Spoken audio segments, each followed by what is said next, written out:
Hello, this is Rafael Ortega. Today, we are talking about the 5 hypotheses of Krashen's theory of second language acquisition. This theory consists of 5 main hypotheses. Number 1, the acquisition learning hypothesis. Number 2, the monitor hypothesis.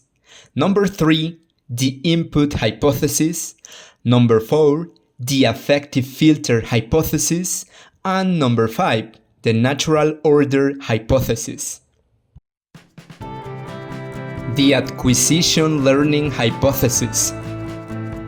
According to Krashen, there are 2 independent systems of foreign language performance.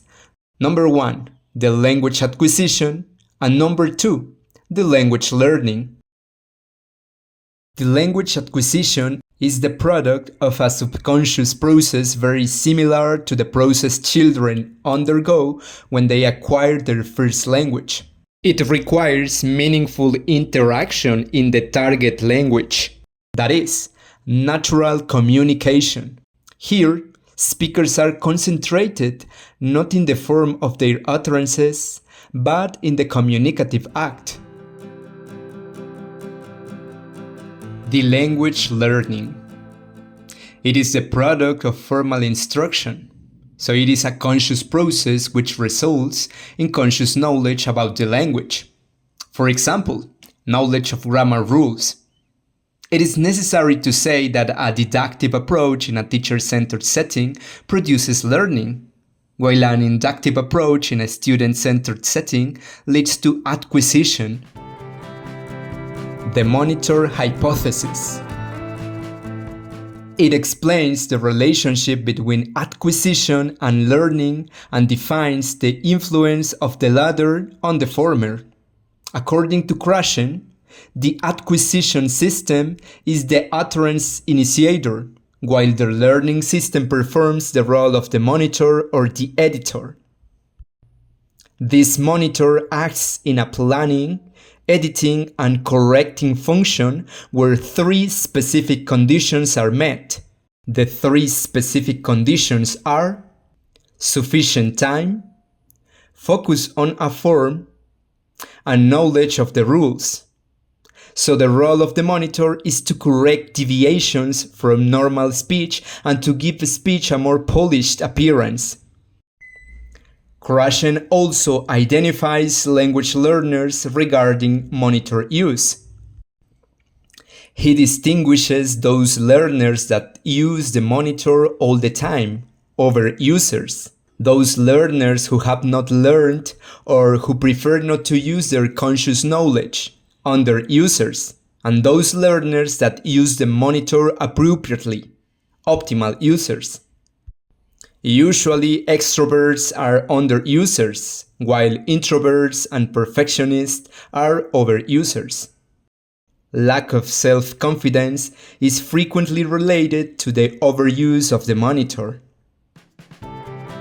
The input hypothesis. It is Krashen's attempt to explain how second language acquisition takes place. According to this hypothesis, the learner improves and progresses along the natural order when he receives second language input. That is, one step beyond his current stage of linguistic competence.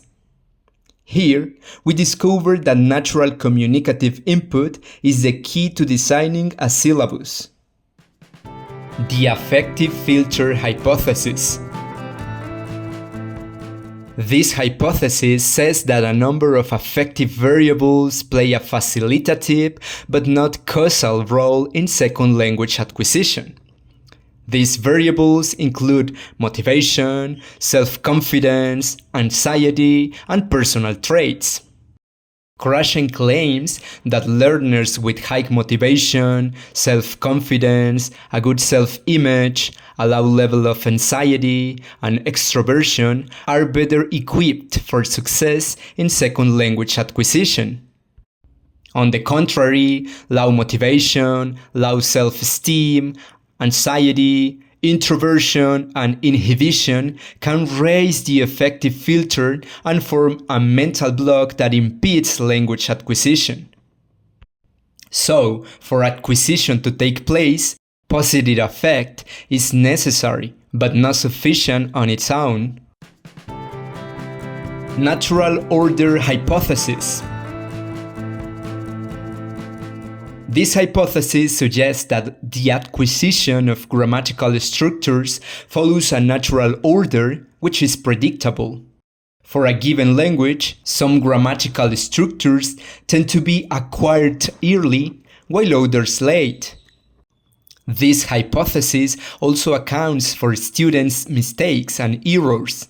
That is, students make mistakes when the structure used has not been completely acquired.